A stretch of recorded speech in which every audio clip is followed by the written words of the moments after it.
વડોદરાના ગંભીરા બ્રિજ પર બનેલી ઘટનાએ રાજ્યના અનેક બિસ્માર બ્રિજની પોલ ખોલી નાખી છે અને એવો જ એક પુલ બોટાદના ગઢડામાં ગોરકડા ગામમાં આવેલો છે. કેરી નદી પર આ બનાવાયેલો આ બ્રિજ લગભગ 60 થી 65 વર્ષ જૂનો છે. બ્રિજના નીચેના ભાગમાંથી સિમેન્ટના પોપડા ખરી ગયા છે તો ઠેર ઠેર ખાડાઓનું સામ્રાજ્ય છવાયું છે. પુલ પર સળિયા દેખાઈ ગયા છે અને વારંવાર રજૂઆત કરીને હવે સ્થાનિકો પણ થાક્યા છે. તંત્રએ માત્ર ગાબડાઓ પૂરીને સંતોષ માન્યો છે. વારંવાર પુલ નવો બનાવવા લોકો માંગ કરી રહ્યા છે, તે છતાં પણ અધિકારીઓ આંખ આડા કાન કરી રહ્યા છે. ગઢડાથી અમદાવાદ, રાજકોટ, સુરત, વડોદરા, અમરેલી જવાનો આ એકમાત્ર રસ્તો છે. જો પુલ પર કોઈ દુર્ઘટના સર્જાય તો મોટા પ્રમાણમાં જાનહાનિ થવાની સંભાવના છે. આળસુ અધિકારીઓને પગલે વાહન ચાલકોના જીવ જોખમાયા છે. અંદાજે 60 થી 65 વર્ષ આ બ્રિજ જૂનો છે અને આ એકદમ જર્જરિત હાલતમાં છે. અવારનવાર ગામના આગેવાનોએ મોટા મોટા અધિકારીઓને જાણ કરી. એ લોકો આવે છે, આંટા મારે છે અને જતા રહે છે. અને છેલ્લે તો આ જે પાડ કરીને પાડ એની અંદર તે 6-7 મહિના કરી અને અત્યારે ઈટ જર્જરિત થઈ ગઈ છે. એટલે આમાં છે ને માલ નાખવા જેવું કઈ આવતું જ નથી. બસ લોકોને મનને આશ્વાસન દેવા માટે થોડું ઘણું કરીને જતા રહેશે. 60-65 વર્ષ જેવું લગભગ થઈ જ ગયું છે. કારણ કે હું મારો જન્મ નતો, મારે 60-65 વર્ષ તો 60 જેવા મારે થઈ ગયા છે. મારી પહેલાનો આ પુલ છે અને હેઠા ગાબડા ને એવું બધું પડી ગયું છે અને પુલની પાળે રેક ને એ કઈ હાલે એવું છે નહીં. કદાચ આમાં મોટા અત્યારે બોટાદથી ઢસા, ભાવનગર, રાજકોટ આ તરફ જવાનો રસ્તો છે. આવડા મેન ઓફ થઈ ગયા તો અહીંયા તો 60-70 જણાને મરવાની વાટ જોતી છે સરકાર, એવું કઈ લાગે છે. કારણ કે હવે તો હટ સારું આ રૂપિયા તો કરી જાય. તે પહેલા હમણાં ગાબડા પૂરી ગયા 2-3 મહિના પહેલા. એ પ્લાસ્ટર મારવા આવ્યા છે, કેટલા હતા 2-3 ગાળાના પ્લાસ્ટર મારીને ભાગી ગયા. પછી આવ્યા ત્યાં છે નહીં, કોઈ જોવા નથી આવતું. રજૂઆત તો કર્યું હતું અને વાડીઓના થાંભલા નાખ્યા નથી, એ તો જોવો તમે. વડોદરા, અમદાવાદ, સુરત ટોટલ વાહનો અહીંથી જ પસાર થાય છે એટલે ધોરી માર્ગ ગણાય છે.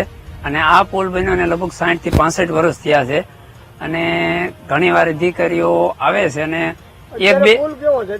અત્યારે સ્થિતિ પુલની જે ઉપર પાળની છે ને એની અરે કદાચ 2 વ્હીલ ભટકાય, અકસ્માત થાય તો નીચે જવાની શક્યતા છે, એવી ગંભીર હાલતમાં છે.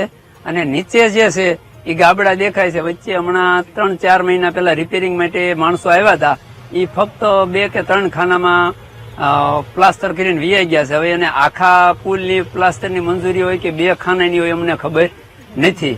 એટલે અમારી સરકારશ્રી પાસે એ માંગ છે કે જલ્દીમાં જલ્દી આ પુલની તપાસ કરે અને એને રિપેર કરવો પડે તોય ભલે, બાકી એની જે ઉપરની પાળ છે એને તો નવી જ બનાવવી પડે. પણ જો એની તપાસ કરી, યોગ્ય તપાસ કરી અને આખો પુલ જ નવો બનાવે. VTVની ટીમ પહોંચી છે બોટાદ જિલ્લાના ગોરડકા ગામે. ગોરડકા ગામે કેરી નદીના કાંઠા ઉપર જે હું બ્રિજ દેખાડી રહ્યો છું, આ હાઈવે રોડ ઉપરનો આ ગોરડકા ગામે બ્રિજ આવેલો છે. પરંતુ ક્યાંક ને ક્યાંક આ બ્રિજ જે છે એ 65 થી 70 વર્ષ પહેલાનો આ જૂનો બ્રિજ છે ને હાલ જર્જરિત હાલતમાં હોય તેવું લાગી રહ્યું છે. આ બ્રિજની નીચે લોખંડ પણ દેખાઈ રહ્યું છે. સાઈડમાં દરેક જગ્યાએ જે કહી શકાય કે પોપડા છે તે ખરી ગયા છે. પોપડા પણ અમુક જગ્યાએ બહાર ખરી ગયા તેવું પણ સામે આવી રહ્યું છે. અને આ જે બ્રિજ છે આની ઉપરથી અમદાવાદ, રાજકોટ, અમરેલી, જુનાગઢ, ઉના, ગીર સોમનાથ, ભાવનગર સહિતનો જે રસ્તો છે એ રસ્તા ઉપરથી મોટી સંખ્યામાં જે વાહન ચાલકો છે એ પસાર થાય છે. અને આ જે બ્રિજ છે એ ધોરીમાર્ગ ઉપરનો બ્રિજ છે. જ્યારે આજે તે વડોદરાની અંદર પણ એક પુલ દુર્ઘટના ઘટી છે અને તેવી દુર્ઘટના અહીંયા ન ઘટે તેને લઈ ગામ લોકો અને મુસાફરો, વાહન ચાલકો માંગ કરી રહ્યા છે કે તાત્કાલિક અસરથી આ જર્જરિત જે પુલ છે તેને રિપેર કરવામાં આવે અથવા તો નવો બનાવવામાં આવે. Raju Baraiya, VTV news, Botad. સુરેન્દ્રનગર જિલ્લામાં પણ દુર્ઘટનાને નોતરું આપતો એક બ્રિજ જોવા મળ્યો. પાટડી જૈનાબાદ વચ્ચેના ઓવરબ્રિજને લોખંડના થાંભલા લગાવીને ટેકો આપવામાં આવ્યો છે. ભારે વાહનોની અવરજવર પર પ્રતિબંધના ફરમાન વચ્ચે બ્રિજ અત્યારે ચાલુ કન્ડિશનમાં છે. ટ્રાફિક ચાલુ છે ત્યાં. માત્ર કાગળ પર બ્રિજ પર ભારે વાહનોની અવરજવરનો પ્રતિબંધ છે, બાકી તો ભારે વાહનો ત્યાંથી બેરોકટોક ત્યાંથી એ બ્રિજ ઉપરથી નીકળી રહ્યા છે. સ્થાનિક ધારાસભ્ય PK પરમારે બચાવ કરતા કહ્યું કે બ્રિજ હજુ મજબૂત છે. માર્ગ મકાન વિભાગના અધિકારીઓએ પણ બ્રિજ સારો હોવાનું કહ્યું. ધારાસભ્ય PK પરમાર બચાવ કરી રહ્યા છે. ભૂતકાળમાં જર્જરિત થયો હતો ત્યારે સમારકામ કરાયું હોવાનો ધારાસભ્ય દાવો કરી રહ્યા છે. તો સમારકામ પછી ભયજનકની ચેતવણીવાળા બોર્ડ કાઢવાના રહી ગયા હોવાનું નિવેદન આપ્યું છે. ગમે ત્યારે દુર્ઘટનાને નિમંત્રણ આપતા બ્રિજની ધારાસભ્યને એ સારી હાલત તેમને લાગે છે. પૂર્વ ધારાસભ્ય નૌશાદ સોલંકીએ જર્જરિત બ્રિજને લઈને સવાલો ઉઠાવ્યા છે. જર્જરિત બ્રિજ પરથી દિવસભરમાં 7,000 જેટલા વાહનોની અવરજવર થતી હોય છે અને સાથે એ પણ કહ્યું કે આ બ્રિજ કોઈ પણ ક્ષણે ધરાશાયી થાય તેવી સ્થિતિમાં છે. બ્રિજના લીધે બીજી દુર્ઘટના ઘટે તો જવાબદાર કોણ, તેવો નૌશાદ સોલંકીએ સવાલ કર્યો છે. આ પુલ જે આપ જોઈ રહ્યો છો એકદમ જર્જરિત થઈ ગયો છે. માત્ર એને પ્લાસ્ટર કરીને ગ્રાઉટિંગ કરીને ખાલી ટકાવવામાં આવ્યો છે અને અંદરથી આખો પુલ આ પકડી ગયેલો છે. ખાલી પ્લાસ્ટરના જોરે આ પુલ ટકી રહ્યો છે અને સ્ટેન્ડ પણ આપવામાં આવ્યું છે, આગળ બોર્ડ પણ મૂકવામાં આવ્યું છે. પરંતુ આ પુલ ક્યારે પડી જાય એની કોઈ સંભાવના નથી. એક પણ મોટા વાહનોને અહીંથી રોકવામાં આવ્યા નથી.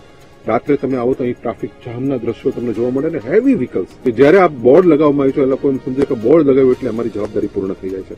પરંતુ હમણાં આપ જુઓ છો કે ગુજરાતની અંદર જે રીતે પુલો ઢાઈને પડી જાય છે અને એની અંદર જાનહાનિ થાય છે, ત્યારે આ પુલ પણ આજ નહીં તો કાલ ગમે ત્યારે મોટી જાનહાનિ થવાની અને મોટો અકસ્માત થવાની પૂર્ણ શક્યતા રહેલી છે.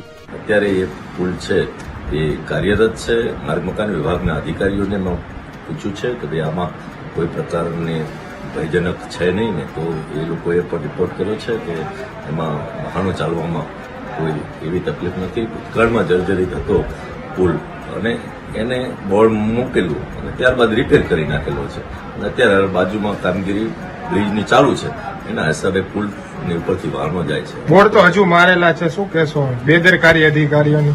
એ મેં કહ્યું છે, એ અધિકારીઓએ મને કહ્યું કે બોર્ડ કાઢવાના રહી ગયા છે, તો એ તાત્કાલિક બોર્ડ પણ દૂર કરશે. પણ બોર્ડ એ અગત્યની બાબત નથી, પરંતુ જે બ્રિજ છે એ બ્રિજ એ સારી હાલતમાં અત્યારે એમને રિપેરિંગ કરીને કરેલો છે.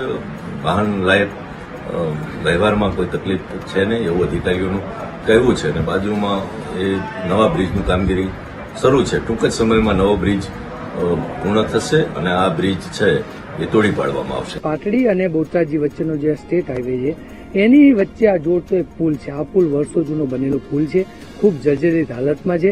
તંત્ર દ્વારા એક બોર્ડ મૂકી અને એવી સૂચના આપવામાં આવી છે કે અહીંથી ભારે વાહનો પસાર થવા નહીં, પરંતુ અહીંયા સમગ્ર રોડ પર એક ટોલ ટેક્સ નથી, એટલે આખા રાજસ્થાનમાંથી જે મોરબીનો હેવી ટેન્કરોનો જે ટ્રાફિક અહીંયાથી પસાર થઈ રહ્યો છે એની માત્રા રાત્રિના સમયે ખૂબ વધારે હોય છે. આવી જ ઘટના જો અહીંયા આકાર લેશે તો પછી તંત્ર ખાલી આ બોર્ડ મૂકી અને ઢાકપીછાણા કરશે કે અહીંથી ભારે વાહનો બંધ કરવા જોઈએ. ત્યારે હું તંત્રને આપના માધ્યમથી વિનંતી કરું છું કે અહીંયાથી ભારે વાહનો ત્વરિત એક્શનથી બંધ કરવા જોઈએ, નહીતર જે પ્રમાણે બરોડામાં ઘટના બની છે એવી જ ઘટના અહીં બનશે અને પછી આપણે ફક્ત ને ફક્ત મગજના આંસુ સારવા જેવી સ્થિતિમાં પાટડીથી જેનાબાદ તેમજ રાજસ્થાન જવા માટેનો એકમાત્ર માર્ગમાં અત્યારે એક નદી ઉપરનો પુલ આવેલો છે, જેમાં જેનાબાદ નજીકમાં જ પુલ આવેલો છે, જેમાં તંત્ર દ્વારા બોર્ડ મારવામાં આવ્યું છે કે ભારે વાહન પસાર કરવામાં ન આવે અહીંથી. ખાસ કરીને જો વાત કરીએ ચોપડે બંધ કરવામાં આવ્યો છે તેવી પણ વાત છે, પણ ક્યાંય પણ ડ્રાઈવર્જન નથી આપવામાં આવ્યો. તો ભારે વાહન માનો કે રાજસ્થાન જવાવાળા મોટા લગભગ ટેન્કરો 7,000ની આસપાસ અહીંથી પસાર થાય છે અને 50 ટન 60 ટન ઉપરના ટેન્કરો પસાર થાય છે. આ પુલ ક્યારે પડી જાય એની કોઈ ખાતરી નથી. જેવી વડોદરામાં આજે દુર્ઘટના બની એવી દુર્ઘટના સુરેન્દ્રનગરમાં ન બને તે હું મારા કેમેરામેનને કહીશ. બ્રિજને અત્યારે ખાલી પ્લાસ્ટર મારી અને એંગલો મારીને ટકાવે એવી રીતના બ્રિજો અત્યારે બ્રિજ જોઈ શકો છો આપ કે બ્રિજને આ રીતે અત્યારે ઉભો રાખવામાં આવ્યો છે અને અહીંથી ઉપરથી ભારે વાહનો પણ પસાર થઈ રહ્યા છે, જેવા કે ટ્રક આપ જોઈ શકો. ટ્રક આ છે તે છે લક્ઝરીઓ. મોટી દુર્ઘટના સુરેન્દ્રનગરમાં ન સર્જાય તે પહેલા આ બ્રિજને બંધ કરીને ડ્રાઈવર્જન આપવામાં આવે તેવી લોકોની માંગ છે. ભરૂચમાં ઢાઢર નદી પર આવેલો બ્રિજ પણ જીવલેણ છે.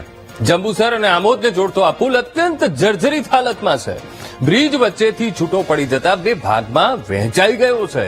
બ્રિજમાં એટલું મોટું બાકોરું છે કે નદીના પાણી સ્પષ્ટ એ બાકોરામાંથી દેખાઈ રહ્યા છે. મોટા પ્રમાણમાં જર્જરિત બ્રિજ હોવા છતાં વાહન વ્યવહાર યથાવત છે.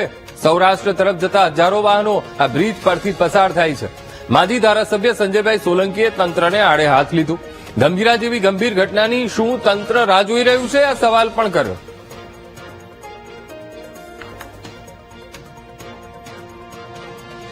છેલ્લા 5 મહિનાથી મેં સમય હતો કે આ રસ્તો રિપેરિંગ થઈ શકે એવી તારે હતું કે ડાયવર્ઝન આપી શકાય. હાલમાં ડાયવર્ઝન આપવા માટે પણ કોઈ અત્યારે કે અમે આનું ટેન્ડર પાડવા પર ક્યારે ટેન્ડર પાડવાનું છે. હું ધારાસભ્ય હતો ત્યારે પણ એની દરખાસ્ત તૈયાર થયેલી હતી. ત્યારે સરકારનું બજેટ ન હતું.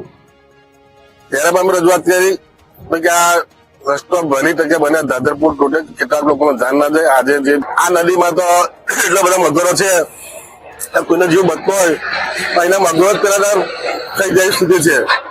એટલે સરકારને અમારી વિનંતી છે, અમે કોઈ સસ્તી લોકપ્રિયતા કરવા માટે નથી આવ્યા, સરકારનું ધ્યાન દોરવા માટે આવ્યા છે. તમે ઊંઘા હોય રાજકોટના આનંદપર પાસેનો જૂનો બ્રિજ જર્જરિત હાલતમાં અને નવાગામ જવાના રસ્તા પર 100 વર્ષ જૂનો આ બ્રિજ અને બ્રિજની દયનીય સ્થિતિ છતાં વાહન વ્યવહાર ચાલુ છે. પથ્થરના બેલામાંથી બનાવાયેલો ગમે ત્યારે આ બ્રિજ એ તૂટવાની સ્થિતિમાં છે. જીવના જોખમે વાહન ચાલકો બ્રિજ પરથી પસાર થઈ રહ્યા છે. અમદાવાદ હાઈવેને જોડતા રસ્તા પર હજારો વાહનો આ બ્રિજ ઉપરથી પસાર થાય છે. અને શું તંત્ર કોઈ દુર્ઘટનાની રાહ જોઈ રહ્યું છે? આ સવાલ પણ અહીંયા થઈ રહ્યો છે. ઘણા વર્ષોથી જર્જરિત છે, આખો હલે છે, હલે છે. કોઈ કાર્યવાહી નથી થતી, ના, કોઈ દુર્ઘટના સર્જાય જવાબદાર કોણ? જવાબદાર સરકાર, બીજું કોણ? બ્રિજ ઘણા વર્ષો જૂનો છે અને આને આ જ પરિસ્થિતિ રહે છે. વાહન હર વખતે ચક્કાજામ થઈ જાય છે. આ સીધો અમદાવાદ હાઈવે ને ટચ કરી જાય છે તો પણ આને આ જ પરિસ્થિતિ રહે છે. ચોમાસામાં ખૂબ તકલીફ પડે. ચોમાસામાં ખૂબ એટલે ખૂબ તકલીફ પડે છે. શું વ્યવસ્થા હોવી જોઈએ, શું માનો? આ પુલ નવો બનાવવો જોઈએ અને થોડોક મોટો બનાવવો જોઈએ. સામે સામે વાહન આવી જાય તો એકબીજાને ઉભું રહી જવું પડે છે. એક બ્રિજ પડવાની ઘટના બની છે તો હવે આ બ્રિજ બંધ કરવો જોઈએ, એની ઉપરથી શીખ લઈને બંધ કરો ને હું તો કહું નવો બનાવી નાખો તો કઈક વ્યવસ્થા સારી થશે. રાજકોટના આણંદ પર નવા ગામ જવા માટેનો આ જે બ્રિજ છે આપ જોઈ શકો છો 100 વર્ષ કરતા જૂનો આ બ્રિજ છે, પરંતુ જે બ્રિજની જર્જરિત હાલત છે. હાલ આપ સીધા દ્રશ્યો જોઈ શકો છો, અનેક વાહનો છે તે અહીંથી પસાર થતા હોય છે જે આણંદ પર છે અને નવા ગામના જે લોકો છે તે અમદાવાદ રાજકોટ હાઈવે ઉપર જવા માટે આ બ્રિજનો ઉપયોગ કરતા હોય છે, આ રસ્તાનો ઉપયોગ કરતા હોય છે. પરંતુ 100 વર્ષ જૂનો આ રસ્તો છે, જર્જરિત હાલતમાં બ્રિજ જોવા મળી રહ્યો છે. ગ્રામજનોએ પણ અનેક વખત રજૂઆત કરી છે, છતાં આ મામલે હજુ સુધી કોઈ યોગ્ય નિરાકરણ આવ્યું નથી. ક્યાંક ને ક્યાંક જે રજૂઆત છે તેને ધ્યાનમાં લેવામાં નથી આવી. આ બ્રિજના જે પથ્થરો છે, બેલા છે તે ઉખડી ગયા છે, છતાં પણ હજુ સુધી કોઈ પણ પ્રકારની કાર્યવાહી કરવામાં નથી આવી, બ્રિજ બંધ કરવામાં નથી આવ્યો. જો તંત્ર શું દુર્ઘટનાની રાહ જોઈ રહ્યું છે? જે જર્જરિત હાલતમાં બ્રિજ છે છતાં પણ આ બ્રિજને ચાલુ રાખવામાં આવી રહ્યો છે. લોકો છે, વાહન ચાલકો છે તે અહીંથી મોટી સંખ્યામાં પસાર થઈ રહ્યા છે, પરંતુ આ બ્રિજ ક્યારે બનાવવામાં આવશે તે સૌથી મોટો સવાલ છે. કારણ કે 100 વર્ષ કરતા જૂનો આ બ્રિજ છે. રાજકોટ અમદાવાદ હાઈવે ઉપર આવેલા નવાગામ આણંદ પરને આ ગામને જોડતો બ્રિજ છે અને આ બ્રિજ છે તે છેલ્લા ઘણા સમયથી આ જ પ્રકારની હાલતમાં જોવા મળી રહ્યો છે. પરંતુ જે પ્રમાણે ગુજરાતમાં બ્રિજ પડવાની ઘટના સામે આવી છે તેને લઈને ક્યાંક ને ક્યાંક હવે આ બ્રિજ બંધ કરશે કે કેમ તે પણ હાલ મોટો સવાલ છે. હાલ તો ગ્રામજનોની પણ રજૂઆત છે, વાહન ચાલકોની પણ રજૂઆત છે કે બ્રિજ નવો બનાવવામાં આવે અથવા તો આ રસ્તો બંધ કરવામાં આવે. કારણ કે જો કોઈ દુર્ઘટના સર્જાશે તો જવાબદાર કોણ, તેને લઈને પણ અનેક સવાલો છે તે હાલ ઉભા થઈ રહ્યા છે. કેમેરામેન નિશિત ગઢિયા સાથે ભાવેશ ચંદ્રબાબુ, બીટીવી ન્યૂઝ, રાજકોટ.